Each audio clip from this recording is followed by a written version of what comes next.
En esta pregunta la respuesta correcta es que se distinguen otros procesos psicológicos como la motivación y el pensamiento, porque los procesos psicológicos se dividen en dos, en básicos y en secundarios, y entre los básicos está lo que es la motivación.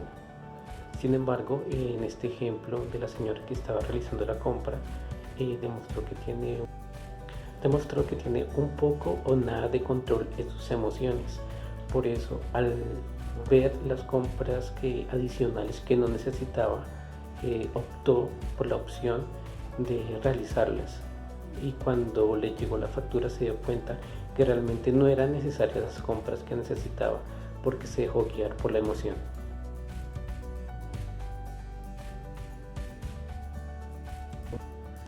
En esta tercera pregunta, la respuesta correcta es evitar fumar, porque sabemos que sus efectos nocivos a pesar de desearlo. En este caso, como dice la pregunta del señor William, y como decía también Descartes, que cuando hablaba de los dos caballos, en que decía que uno de los caballos era la voluntad y la otra eran las emociones. En esta opción sería la voluntad, porque toma la decisión de no realizar, de no fumar, porque sabe que le hace daño para su organismo.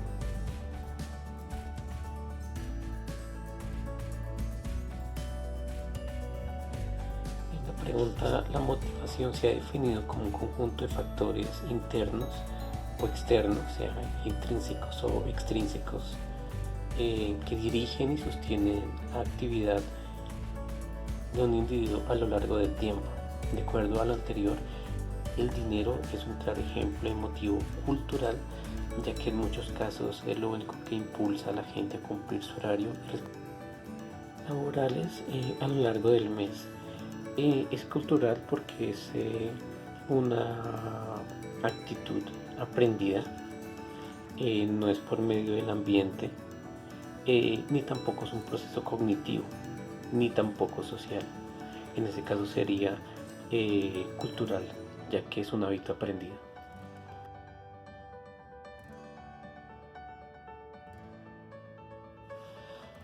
Bueno, pregunta, ¿la motivación intrínseca sucede cuando las personas actúan espontáneamente buscando libertad, autonomía o capacidad, mientras que la motivación extrínseca se relaciona con el interés por los incentivos, recompensas o consecuencias que ocurren en el ambiente? Si deseamos promover la motivación intrínseca, en esta pregunta la mejor opción sería permitirles participar y realizar las actividades escolares en las colaciones que deseen, en las formas en que ellos lo deseen, porque como es una motivación intrínseca, se busca más que todo que la persona se sienta bien, que busque el saber a su modo, sin buscar una meta en particular. Esta opción se le estaría dando libertad para que aprenda a su modo, de la forma en que mejor se siente. También se le estaría dando autonomía, ya que la persona estaría escogiendo qué actividad y cómo la realiza. Obviamente debe ser siguiendo un pénsul o un historial de estudio, y dependiendo de su capacidad.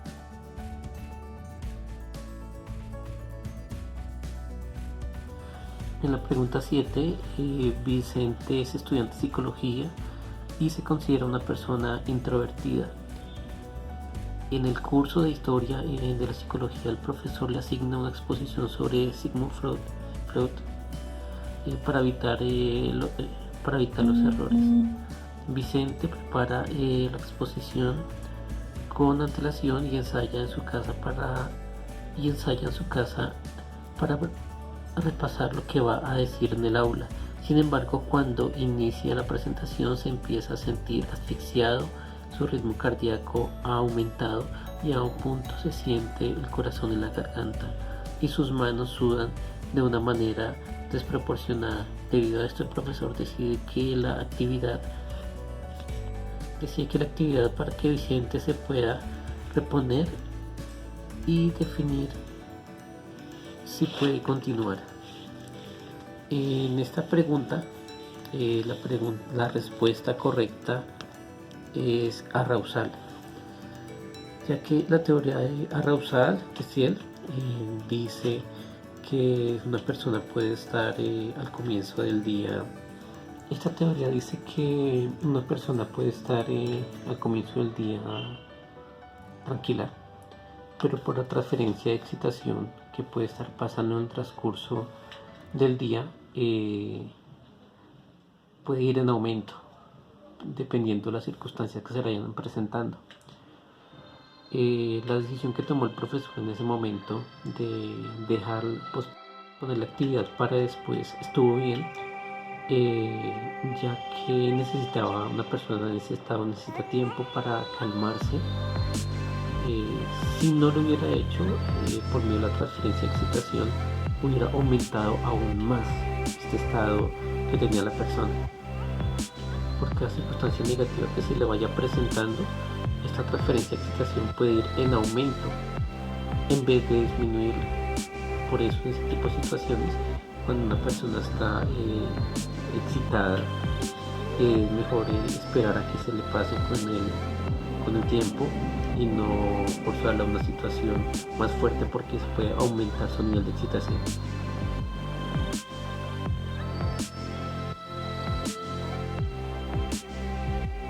En esta pregunta, César se transporta en su trabajo en bicicleta debido a que tiene turnos en la noche, y al terminar su jornada no hay transporte público en la ciudad.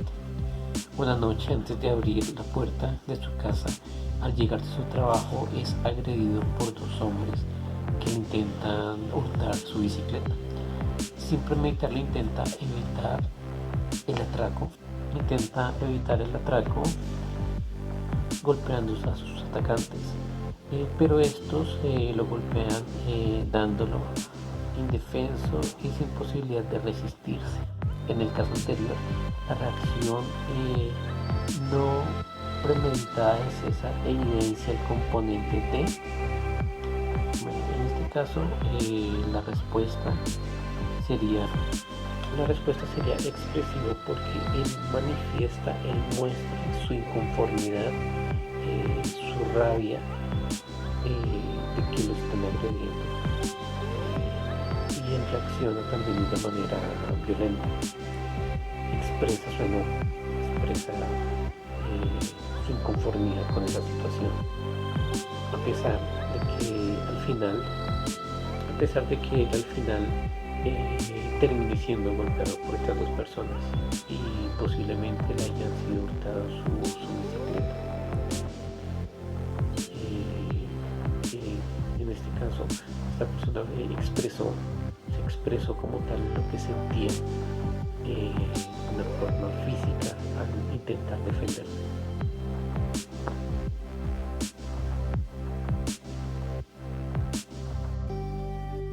En la pregunta 10, las emociones cumplen funciones tanto adaptativas como sociales. En el caso de la última, se sostiene que las emociones que experimentan los individuos les permite a sus interlocutores conocer su estado afectivo, predecir su conducta o incluso reaccionar de manera empática ante sus necesidades, teniendo en cuenta que las emociones es un proceso multidimensional. Se puede deducir que el componente que más aporta al logro de las funciones sociales de las emociones es el. La respuesta a esta pregunta la encontré en un libro que se llama Emoción y Adaptación, de Enrique G. Fernández Abarzal, en el cual dice que las emociones son procesos que se activan cada vez que el organismo detecta algún peligro o amenaza a su equilibrio. Soy de Palermo y Fernández Abascal, 1998. Son procesos adaptativos que se ponen en marcha, programas de acción genéticamente determinados que se activan súbitamente y que motivan a la importancia y calidad de los recursos psicológicos. por la percepción de las condiciones internas y externas que llegan a un primer filtro suponemos formado por un proceso dual de evaluación valorativa. Como consecuencia de esta evaluación tiene lugar la actividad emocional, que se compone de una experiencia subjetiva o sentimental. En ese caso la respuesta a esa pregunta sería subjetiva.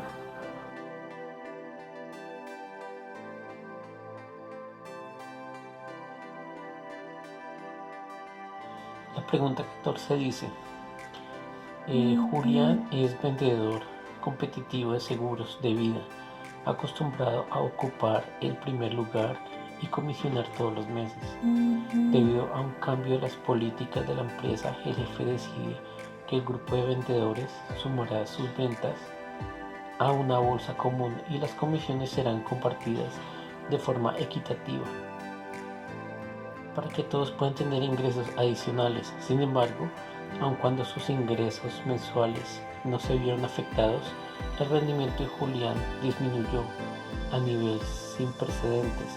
De acuerdo con las teorías cognitivas de la motivación, Julián disminuyó su desempeño debido a que, en esta pregunta, la respuesta sería que al aumentar los ingresos de sus compañeros ya no se sentía competente. Sin embargo, esta medida beneficiaría a las personas que se esforzaran menos, porque todas las ventas que iban a realizar se iban a una bolsa y desempeñándose, vendiendo menos, iba a tener la misma cantidad de ingresos. Por lo tanto, él ya no se sentía competitivo, pero no le iba a afectar en nada la ganancia que iba a tener mensual de acuerdo a las comisiones. Según la motivación cognitiva, encontré que una meta es una motivación cognitiva porque es algo que lleva y anima a la persona a cumplir o lograr algo. Cuando lo hablamos de una persona, de una meta, inmediatamente decimos que lo estamos motivando y que cumpla el objetivo y se sienta realizado. Sin embargo,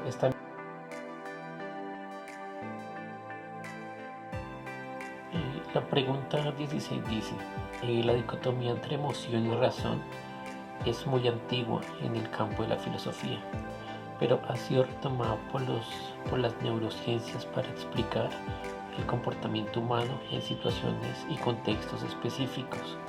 Adicionalmente, los estudios sugieren que las dos funciones, aunque excluyentes y asociadas a áreas específicas, están en constante interacción. Otra similitud de las neurociencias con las propuestas filosóficas es que la neurociencia también sostiene que, en esta pregunta, la respuesta es que las emociones las compartimos con animales, pero la razón no es propia. En esta pregunta también pensaba que la respuesta era que las emociones afectaban la razón, pero no afecta a las emociones. Pero analizando las emociones, en algunos casos afectan la razón, pero el razonamiento sí afecta a las emociones. Afecta y por eso existe lo que es el razonamiento emocional, en el cual se pueden controlar las emociones para que no sean tan fuertes y no sucumba la razón. Por eso existe la inteligencia emocional, en el cual se pueden controlar y manejar las emociones.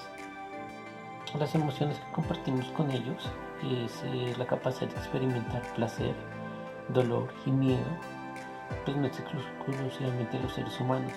De hecho, es vital para que la supervivencia de los individuos de numerosas especies, como en las emociones que compartimos con ellos está el sentido de la justicia, el deseo de venganza, el amor maternal, el sufrimiento amoroso, la capacidad de consuelo o de consolar a otro de la misma especie.